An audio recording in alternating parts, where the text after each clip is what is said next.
Hey, it's Hannah here. To build confidence and connection hacking out on the trail, I love to begin on the ground. So this means leading out and working with the horse from the ground before mounting. So I really like to think of the world as an extension of the arena. So often when people go out, they just walk straight and kind of disconnect from the horse. But playing games with your horse, especially ones that they know that you've established at home in a calm environment, is a really great way to keep the communication up, to keep the two of you talking to each other, and to have fun. Because really, if the two of you are enjoying yourself, then you will naturally grow in confidence together. So finding different ways that you can interact and play with the environment is a really fantastic way to start to build confidence and calmness. When it comes to mounting, you can choose the times that you mount. So if you're leading out, maybe you lead for the first 10 minutes or so, you play some targeting, you go around some trees, you get nice and calm and connected out in this environment. And when you and your horse feel calm and together, then you can ask them to line up whatever you can find so that you can mount. And you can see in some of our other videos how we train our horses to mount so that they're calm and relaxed no matter what difficult situation you're trying to mount from.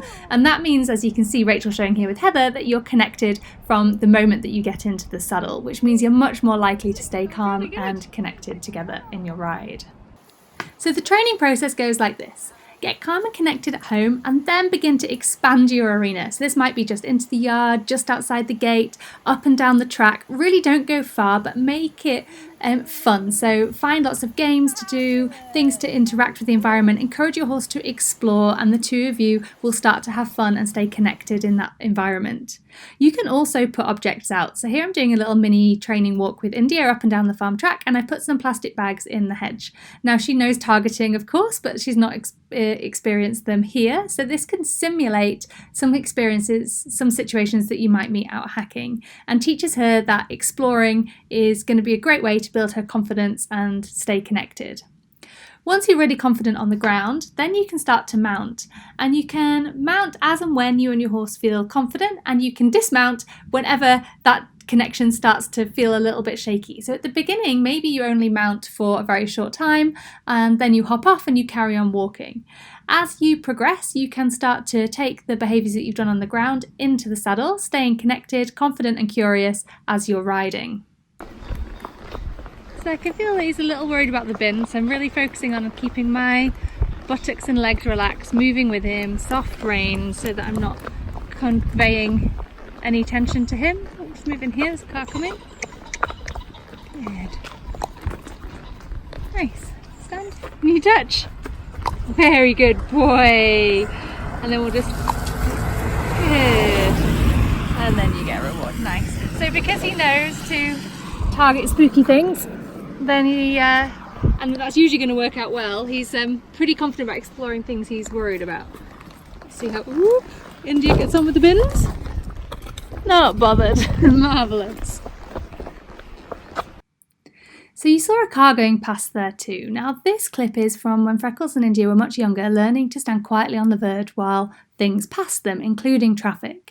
So again, if your horse is really anxious, you can begin this in the arena, but I like to establish that we just stand at the side of the road and I stand between them and the spooky thing, so that if they spook at the car, they'll spook safely away from the road, but also I'm giving them a bit of confidence about that as well. And we just quietly stand while the car goes past. Once they're really confident with lots of different traffic doing that while I'm on the ground, then I'll begin to stay on board as some traffic passes. Now I stopped Freckles grazing there. I don't like to let them graze or to hand feed them while the vehicle's going past, because if they spook, you're in a very precarious situation if you're hand feeding or they're grazing. So I like them to stand and just stay focused with me, and I'll praise and mark while it goes past, and then afterwards, that's when they get their reward. Now, although you'll do your best to keep everything calm and have a really great experience, there will be times when your horse gets a fright. So you can see that India spooked here at the tinfoil on the board.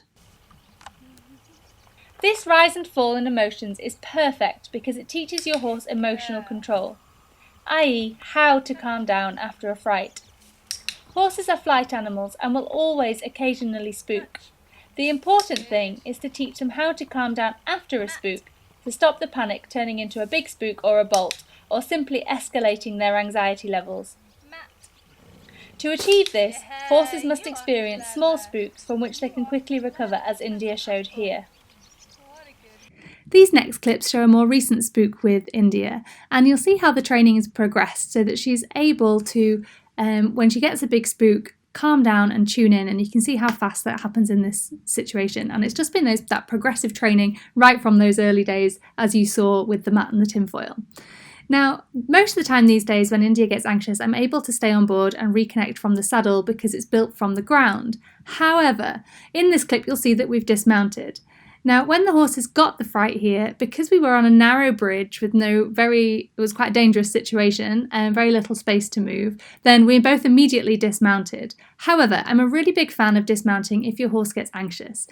The most important thing is that you and your horse have a positive experience. So if you dismounting helps you and or your horse to feel more confident, calmer, and get out of the situation safely, then you've both won.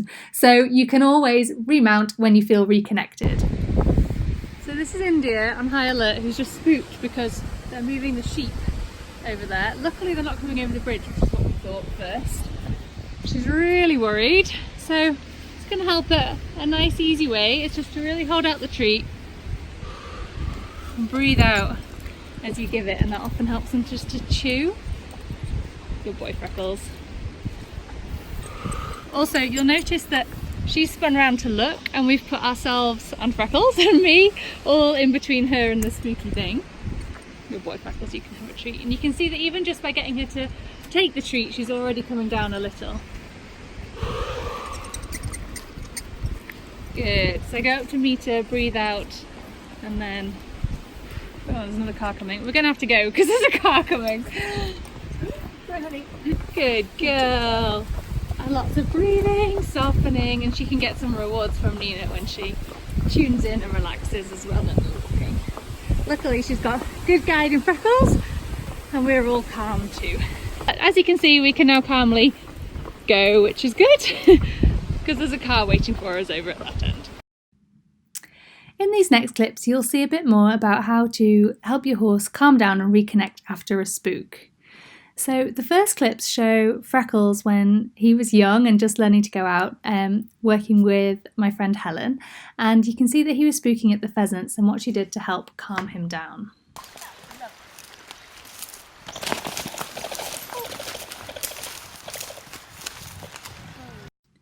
If your horse gets a fright and spooks, they really need your guidance. So it's about staying soft but very, very clear, and redirecting that energy into something that they know well. So this might be touching a hand target or walking a small circle, especially if they've got to move their feet. Just getting them to bend but allowing them to keep moving is a really great way to begin to bring that tension down.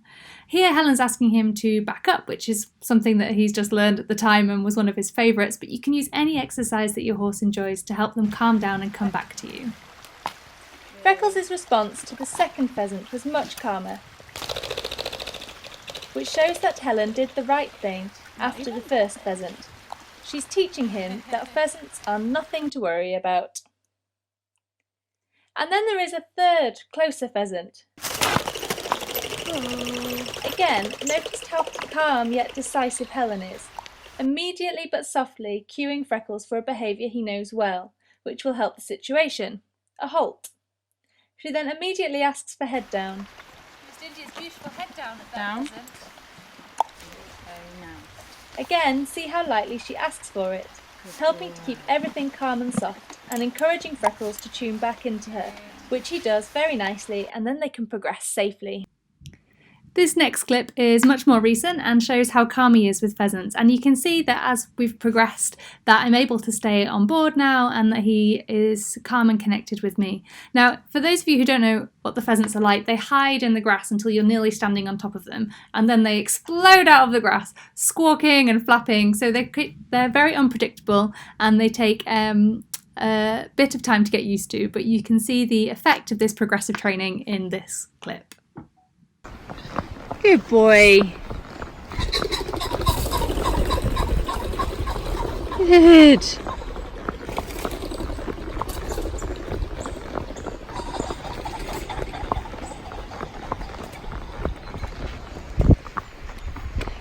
We're good. It's taken a while, but a bit of training to be able to get there. like to find out more about how to stay connected with your horse in lots of different situations, please check out the Connection Training Club. This is our online membership site which teaches you how to train your horse positively in loads and loads of different situations. For me and my horses, I really want them to be positive all-rounders. So these are horses who are confident in lots of different situations and really enjoy a little bit of everything. So you can see that they are confident in the world, that they love hacking out, they love groundwork, love riding. We do some tricks, we do some in-hand work, we do some gymnastic work, we also jump, do some dressage, lots of different bits and pieces. And all of this training is broken down with videos with myself and my clients to show you how you can train it with your horse. So we have a whole suite of home study courses which has real step-by-step tutorials. So these are really in-depth training videos where you get to see sessions in full, the techniques are really broken down, and you can follow them progressively too. So we've got a whole course on despooking, which of course is really important for staying connected out hacking, and we've got loads of different despooking exercises starting with the arena and moving out and about as well. We've also got a riding with connection course, so some of the techniques that you saw in this video include things about your seat, breathing, how to relax and stay connected with your horse in the saddle. And this course really shows you how to work together with your seat, your voice, your breath, as well as the reward-based training using targets, obstacles, making it fun too. There's also loads of other support that you can get through the forum and through joining us in our Q&As. You can join in our monthly challenges. We do member video reviews and loads of different bits and pieces as well. So if you'd like to find out more about that, please head over to connectiontraining.com where you can find out more about myself and Rachel, our approach, and you can also join the CT club there. We really look forward to seeing you as part of it. We've got a fantastic group of members from all over the world. You can also find out more in the Connection Training book, so check that out on Amazon, and that has a really in-depth overview of our philosophy, principles and training in all sorts of different situations.